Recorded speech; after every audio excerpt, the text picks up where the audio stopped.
Assalamualaikum warahmatullahi wabarakatuh. Perkenalkan, saya Nova Salawida Sazali dari kelas 6B dengan NIM 230104-029. Bismillahirrahmanirrahim. Assalamualaikum warahmatullahi wabarakatuh. Selamat siang teman-teman.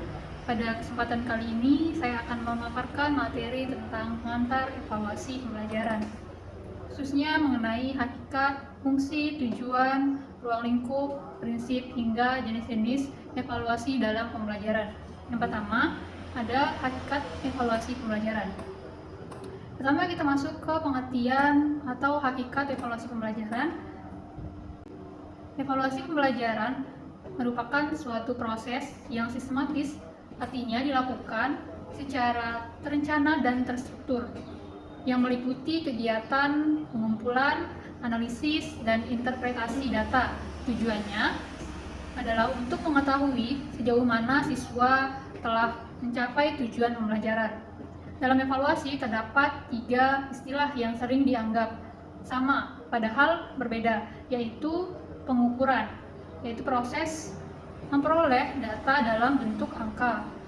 Yang kedua ada tes, yaitu alat yang digunakan untuk melakukan pengukuran.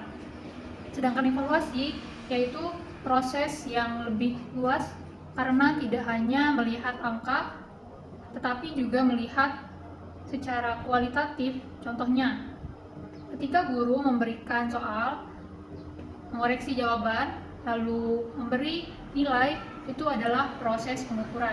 Namun ketika guru memutuskan apakah siswa sudah kompeten atau belum, itu sudah masuk ke tahap evaluasi. Kemudian yang kedua, fungsi evaluasi pembelajaran. Evaluasi memiliki beberapa fungsi penting, diantaranya pertama fungsi formatif yang digunakan untuk memberikan umpan balik kepada guru agar dapat memperbaiki proses pembelajaran. Misalnya, jika banyak siswa belum paham, maka perlu dilakukan remedial. Yang kedua, fungsi sumatif yang digunakan untuk mengetahui hasil akhir pembelajaran seperti nilai ujian untuk menentukan kenaikan kelas. Dan yang terakhir, fungsi seleksi dan penempatan yang digunakan untuk menempatkan siswa sesuai kemampuan dan minatnya. Terakhir, ada fungsi diagnostik, yaitu untuk mengetahui kesulitan belajar siswa baik dari segi psikologis, fisik, maupun lingkungan. Selanjutnya, ketiga itu ada tujuan evaluasi. Tujuan evaluasi pembelajaran.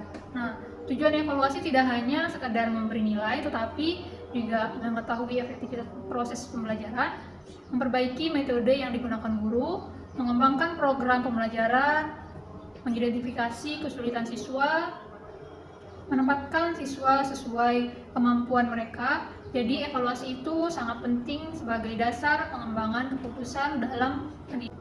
Kemudian ada ruang lingkup evaluasi pembelajaran. Evaluasi pembelajaran memiliki ruang lingkup yang luas, meliputi beberapa aspek.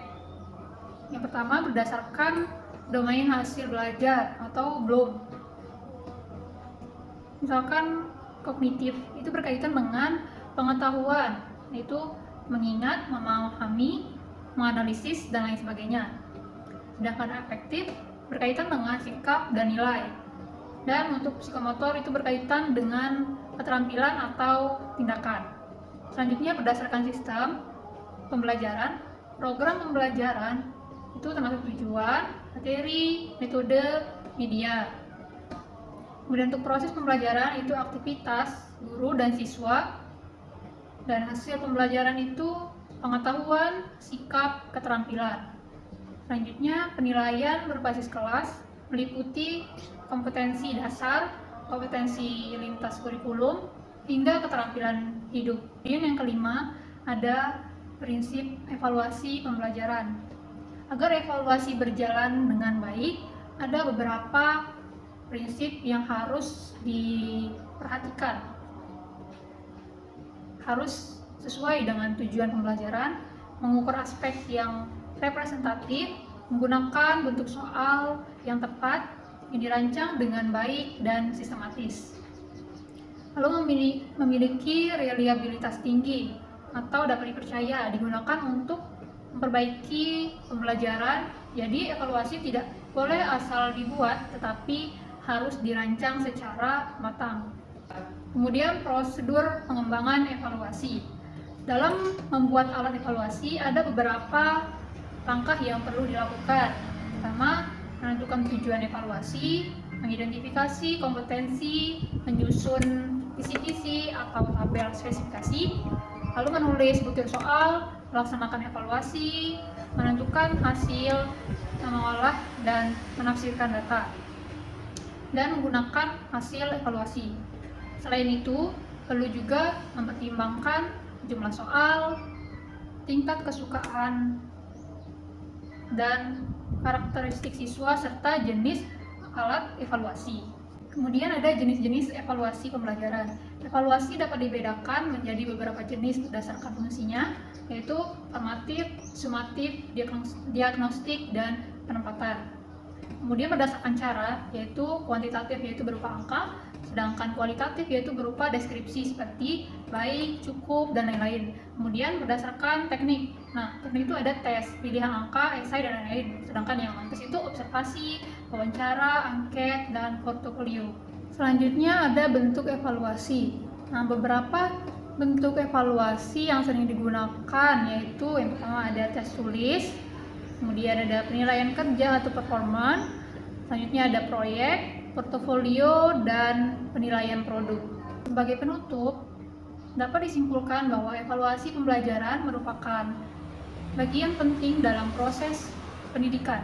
Evaluasi tidak hanya berfungsi untuk memberi nilai, tetapi juga sebagai alat untuk memperbaiki dan meningkatkan kualitas pembelajaran. Sekian pemaparan dari saya. Terima kasih perhatiannya. Terima kasih atas perhatiannya. Wassalamualaikum warahmatullahi wabarakatuh. I just had to let you know you're